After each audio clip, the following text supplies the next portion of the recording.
Nung isang araw mainit, ngayon ang lamig naman. Choose your hard. Good morning. May araw takbo tayo ng intervals training. 4 set of 4-minute high intensity workout. Then 2 minutes recovery. Ganda. Ganda guys. Exercise muna natin puso natin. Let's go. Warm up muna tayo. Nung isang araw mainit, ngayon ang lamig naman. Choose your hard. Guys, ganda. Sunrise. Ang ganda sa Metro Manila guys.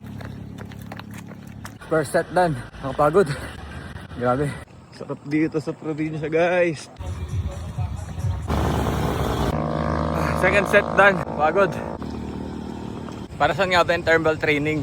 Usually it improves your speed and endurance para masanay yung katawan natin at higher or faster pace. So yan madalas sinasuggest ng mga running friends natin, no? Kasi taas ng heart rate natin lagi. 2 minutes lang yung pahinga. Yeah, let's go for third set. Whew, third set done.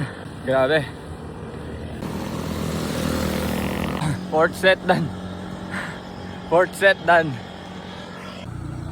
Wow. Wow. Ganda. Worth it ang pagod. Ganda. So more than 3 kilometers lang tinakbo natin pero talaga naman exercise yung puso natin. Let's go. Sakto. 26 minutes done.